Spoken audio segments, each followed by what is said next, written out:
Que el Señor me les bendiga. Les doy una vez más la bienvenida a estos tiempos donde juntos vamos aprendiendo y avanzando en el conocimiento de la palabra de nuestro Señor. Mi nombre es Jonathan Castro y me da gusto que usted pueda tomar un tiempo para conectarse y para poder juntos, ¿verdad?, aprender más sobre lo que la Biblia dice de cómo mejorar nuestra vida. Quiero invitarle por favor a que se tome un minutito para poder compartir con amistades, con familiares este video y que sea de bendición a muchas personas. El día de hoy quiero hablarles sobre pensamientos cautivos y me voy a basar en lo que dice la Biblia en el libro de Romanos capítulo 8 versículo 6. Le voy a leer la Nueva Traducción Viviente que dice: permitir que la naturaleza pecaminosa les controle la mente lleva a la muerte, pero permitir que el espíritu controle la mente lleva a la vida y a la paz.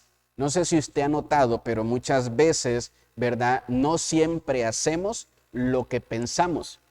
Hay muchas ocasiones que parece que nuestros pensamientos tuvieran mente propia, porque en nuestra mente hay un pensamiento donde sabemos que es lo correcto, pero no lo llevamos a cabo, no lo realizamos. Y muchas veces en nuestra mente hay pensamientos que sabemos que están mal, que sabemos que son pensamientos, ¿verdad?, de ideas, de cosas que Dios no aprueba, pero terminamos haciéndolas. Ahora, no se sienta mal y no es el propósito, ¿verdad?, de esta enseñanza poder condenarle por pensar de esa manera, porque sabe que todos tenemos ese mismo problema. Por eso la palabra del Señor claramente dice en Romanos capítulo 8, verso 6, como lo leíamos, que cuando nos dejamos llevar por estos pensamientos, estos van a venir a traer muerte a nuestra vida. ¿Sabe qué es lo que yo creo? Que una mente débil vuelve vulnerable el alma. Cuando una persona tiene una mente débil, su alma se vuelve vulnerable. ¿Se vuelve vulnerable de qué? De todo pensamiento fuerte que se aproveche de esa mente débil. Ahora, ¿qué es una mente débil? ¿Verdad? Una mente débil pues no es una mente flaquita o con pocos pensamientos. No es una mente que no tenga la capacidad de entendimiento que otras mentes sí tienen. Una mente débil es aquella que se deja dominar por lo malo. A eso se le llama debilidad, ¿verdad? Entonces cuando estamos haciendo dieta, ¿verdad?, y de repente rompemos la dieta y caemos, ¿qué es lo que decimos? Tuve debilidad. Entonces cuando nos dejamos dominar por lo que está incorrecto, no importa si una mente, ¿verdad?, tiene la capacidad de tener 100 pensamientos a la vez y otra mente solo tiene la capacidad de tener 10 pensamientos.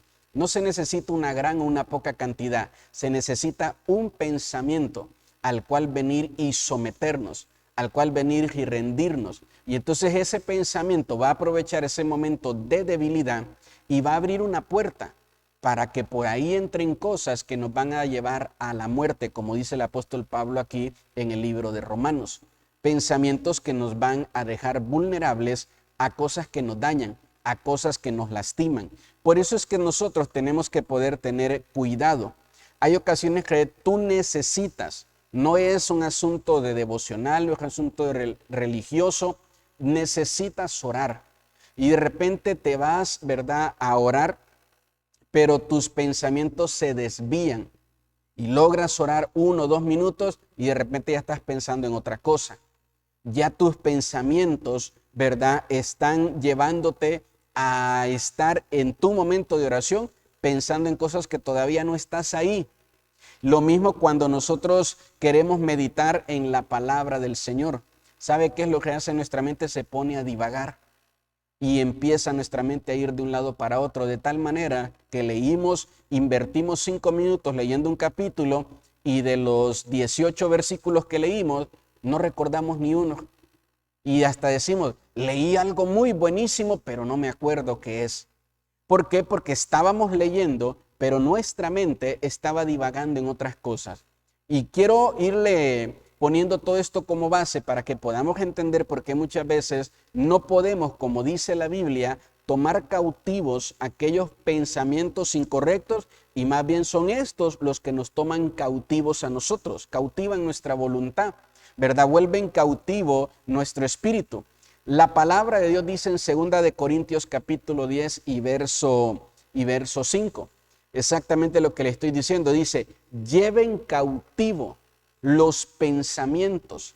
Ahora, esta palabra cautivo, ¿verdad? Quiero que nos enfoquemos de todo el versículo solo en esta palabra. ¿A qué significa la palabra cautivo? ¿Verdad? Se refiere a conquista. Conquista ese pensamiento. Conquista ese pensamiento. Logra controlarlo. Entonces, esta es una de las partes en la vida del ser humano que no es fácil. Quiere que le diga algo, hasta el apóstol Pablo batallaba con esto. Y él mismo nos revela en una de sus cartas y dice, lo que debo de hacer, que es correcto, no lo hago. Y lo que debo de hacer muchas veces, ¿verdad? Lo que no debo de hacer muchas veces, dice el apóstol Pablo, es lo que termino haciendo. Y sabes que todos batallamos en esta parte, todos batallamos en esta área, pero también muchos de ese grupo, de esos todos que tenemos estas batallas, hay muchos que logramos controlarlos.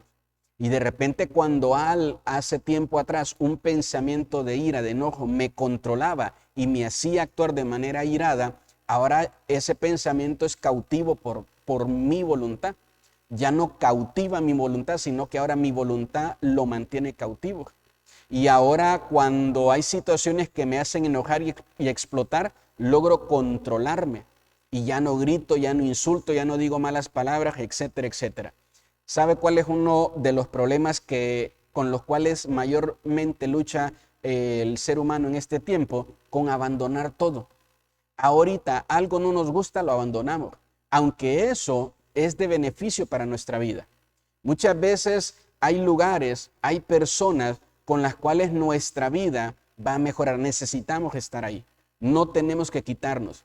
Pero muchas veces terminamos nosotros por un pensamiento abandonando ese camino que no era fácil, era difícil, pero que lo necesitábamos para poder avanzar y para poder crecer y ser mejores.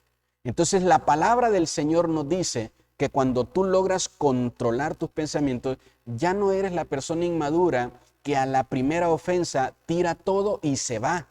Ahora eres una persona comprometida, estás comprometida con una causa, estás comprometida con una idea, estás comprometida con tu fe.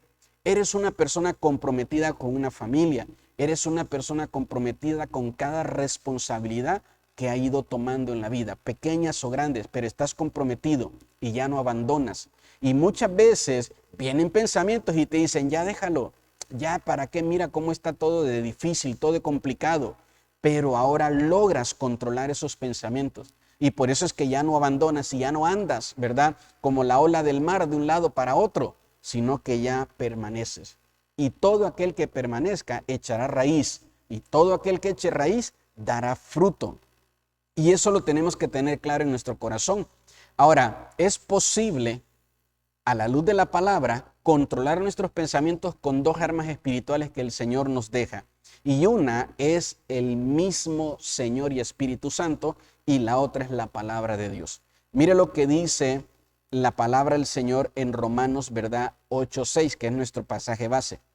Permitir que la naturaleza pecaminosa les controle la mente lleva a muerte. Mire la segunda parte, pero permitir que el Espíritu Santo tome el control, dice, esto te lleva a vida. Es necesario que nosotros podamos saber que sin el Espíritu Santo y sin la palabra del Señor tenemos mentes indefensas. Pueden ser mentes muy capaces, pero siguen siendo indefensas. El Espíritu Santo y la palabra de Dios forman dos murallas impenetrables para el enemigo o para cualquier, ¿verdad?, enemigo de nuestros pensamientos. Forman una muralla que protegen la mente de aquel que confía en el Espíritu de Dios y que confía en la poderosa palabra del Señor. Que necesitamos, ¿verdad?, como dice la Escritura, el Espíritu de Dios para que Él nos ayude a poder controlar nuestros pensamientos. Necesitamos la palabra de Dios. El Evangelio de Juan capítulo 8, verso 31 y 32 dice, si ustedes obedecen mis enseñanzas, serán verdaderamente mis discípulos y conocerán la verdad y la verdad les hará libre. Esta segunda parte del verso es muy conocida. Conoceréis la verdad y la verdad les hará libre. Hasta muchas veces lo tenemos en calcamonías, lo tenemos en cuadros, ¿verdad? En tacitas, y siempre estamos creyendo, ¿verdad? Que conoceremos la verdad y la verdad nos hará libre. Pero ¿sabe qué? Nos olvidamos la primera parte de este pasaje, de este principio. Y la primera parte es que nosotros tenemos que tener la palabra de Dios en nuestra vida. No solo dice conoceréis la verdad, dice que la verdad la vamos a conocer a través de la palabra de Dios. Entonces, ¿sabe qué es lo que yo pienso? De que vemos nosotros ahorita muchas personas diciendo, cada uno tiene su verdad. Yo pienso que hay una sola verdad y muchas opiniones. Entonces, cualquier persona podrá opinar, decir, esta es mi verdad, es tu opinión. Aunque tú la quieras llamar verdad, sigue siendo tu opinión. No es una verdad para todos. Que tú pienses y que tú digas, verdad, que haciendo ejercicio se adelgaza. Hay otras personas que te van a decir, no, no es haciendo ejercicio, es haciendo dieta. Hay otras personas, o sea, cada quien va a tener una opinión diferente y a su opinión la va a llamar una verdad. La verdad es absoluta y se llama Jesús. Él dijo, yo soy la verdad. La verdad no es una idea, no es una ideología, es una persona y se llama Jesús de Nazaret. Esa es la verdad. Ahora, ¿sabe qué? Dice la Biblia, conozcan la verdad a través de la palabra de Dios. Porque cuando tú conoces una verdad a través del pensamiento de un hombre, puede ser de un pastor, puede ser de una iglesia, puede ser de quien sea, puede ser la verdad solo para él, solo para ella, pero no, ¿verdad? Está fundamentada en la palabra de Dios. Por eso quiero invitarle a que usted no deje de leer y de meditar las escrituras, porque en ellas está, ¿verdad?, revelada la persona de Jesús y Él es la verdad. Cuando conocemos más a Jesús, empezamos a conocer más la verdad. Y la Biblia dice que conociendo la verdad a través de la palabra es como nosotros vamos a poder vivir libres. ¿Sabe? Una de las cosas que mucho le cuesta al cristiano, una de las cosas con las que más lucha el cristiano es con la culpa de fallarle a Dios. Con eso es con lo que más luchamos, porque le fallamos a Dios a diario. Porque muchas veces estamos en un servicio, en un culto y le decimos, Señor, soy tuyo, toma mi vida, haz con mi vida tu voluntad. 2, 3 pasos adelante, estamos cometiendo un pecado, estamos cometiendo un error. Y a veces no queremos venir a la iglesia, no queremos seguir buscando verdad del Señor, porque decimos, qué falso soy, qué hipócrita soy, porque le acabo de fallar al Señor. Y batallamos con esa culpa que carga nuestra alma. Entonces la Biblia dice que nosotros vamos a caminar en libertad, pero también en la verdad. Entonces hay gente que dice, a mí me gusta ser chismoso, pero yo quiero la libertad. A mí me gusta decir mentiras, pero yo quiero la libertad. A mí me gusta hacer algo malo. A mí me gusta, ¿verdad?, hacer cosas incorrectas, pero también quiero la verdad. Entonces, cuando esa verdad no va de la mano con esa mentira que yo estoy viviendo y empieza a colisionar y empieza a chocar, ahí es donde empiezo a buscar una verdad que se amolde o que se acomode. O empiezo a desarrollar mi propia verdad en mi cabeza, en mi mente, en mis pensamientos. Empiezo a desarrollar la verdad que le convenga, ¿verdad?, a mi condición de pecado. Por eso la palabra de Dios aquí es clara. Y dice, a través de las escrituras, conoce la verdad y ésta te dará libertad. Libertad en tu mente. Por eso es importante que nosotros podamos, ¿verdad?, pensar en ello. No hay libertad sin verdad. No hay libertad sin Jesucristo. No hay libertad sin la palabra de Dios. Y si tú eres una persona que tiene cautiva su mente y quieres una mente libre, quieres una mente que tenga paz, que tus pensamientos te dejen de atormentar, que tus pensamientos dejen de estarte oprimiendo. Hay pensamientos, ¿sabe qué? Que le decía hace un momento, que dejan vulnerable el alma y la llenan de todo tipo de temores y de miedos. Y a veces hasta nos inventamos cosas que ni existen y les empezamos a tener miedo. Tú tienes larga vida. El Señor en sus propósitos y en sus planes ha dicho que vas a vivir 80 años. Tienes 20 años y solo te la pasas pensando que te vas a morir. El Señor en su soberanía, en su voluntad, ha dicho que vas a vivir una larga vida. Pero como tienes una mente cautiva Esos pensamientos han vuelto vulnerable tu alma y la tienen, ¿verdad?, atada y amarrada a un temor de algo inexistente. Entonces, es importante que podamos nosotros, ¿verdad?, como creyentes, venir y decirle al Señor que nos ayude. Hay una historia, ¿verdad?, que yo siempre cuento de una película, y es que había una familia en la montaña donde el joven se iba a vivir a la ciudad. Y antes de irse le preguntó a su papá que cuál era el último consejo que le daría. Y su papá le dijo, recuerda que dentro de ti hay dos lobos, uno bueno y uno malo. Y el papá le dijo, ¿sabes cuál es el que gana? Al que más alimentas. Si tú alimentas al lobo bueno, este ganará siempre. Pero si tú alimentas al lobo malo, este ganará siempre. No importa cuántas buenas intenciones tú tengas. Si tú siempre aceptas las cosas malas y las quieres, ¿verdad?, llamar algo bueno, o las quieres llamar de que esa es tu verdad, al final estás alimentando al lobo mal y las cosas terminan siempre, ¿verdad?, malas y malas y malas. Imagínese que usted es una persona que ha sido muy lastimada en las relaciones amorosas y Dios le quiere dar una oportunidad. Y Dios quiere que usted conozca a un joven, una jovencita con la cual su vida pueda mejorar, ¿verdad?, en las relaciones amorosas. Pero usted comienza a alimentar, ¿verdad?, esos pensamientos malos, esos pensamientos incorrectos. Le empieza usted a dar libertad a esos pensamientos incorrectos. En lugar de controlarlos, de llevarlos cautivos, usted les empieza a dar libertad. ¿Verdad? Y se mete a andar de novio con una muchacha cuando no es el tiempo, se mete a andar de novio con una muchacha cuando no han orado, cuando no le han preguntado a Dios si esa es su voluntad. Y sabe que probablemente esa era una relación muy buena y muy sana para usted. Y al final las cosas terminan mal. Y decimos, ¿por qué me falló el Señor? Lo que te falló es no controlar una vez más esos pensamientos que son incorrectos. Haciendo las cosas a la manera de Dios, las cosas nunca fallan. Haciendo las cosas a la manera de Dios no es fácil, pero las cosas las aseguramos y no fallan. Quiero dejarle esto en su corazón e invitarle a que usted pueda aprender a controlar sus pensamientos tomándose de la mano del Espíritu de Dios y de la palabra de Dios.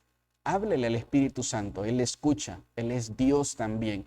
Él tiene poder para que las cosas mejoren a su favor en su vida. Háblele a través de la oración, tenga comunión con Él. ¿Y sabe qué? Dedique un tiempo todos los días a meditar en la palabra. Si a usted le es más fácil estar en el celular que en un libro de papel, descargue la palabra de Dios a través de una aplicación ahí en su celular y ahí, mire, léala. Dedique un tiempo para poder leerla. ¿Y sabe qué? Va a ir conociendo la verdad que le dará el poder, que le dará todo lo necesario para controlar cualquier pensamiento incorrecto, cualquier pensamiento que no está acorde a la voluntad, ¿verdad?, de nuestro Dios. Espero que usted reciba esta palabra y que diga amén ahí en el lugar donde usted le escucha. Les invito a seguir compartiendo, ¿verdad?, este contenido. Siga nuestra página, invite a otros a poder suscribirse y seguir nuestra página. Y también le recordamos que cada domingo, miren, nos reunimos en este lugar donde la gloria de Dios nos visita, llena nuestra vida, nos fortalece y salimos bendecidos de aquí. Le invitamos, por favor, a que se congregue con nosotros y que juntos alabemos y adoremos al Señor de todo corazón. Que el Señor me les bendiga. Bendiciones.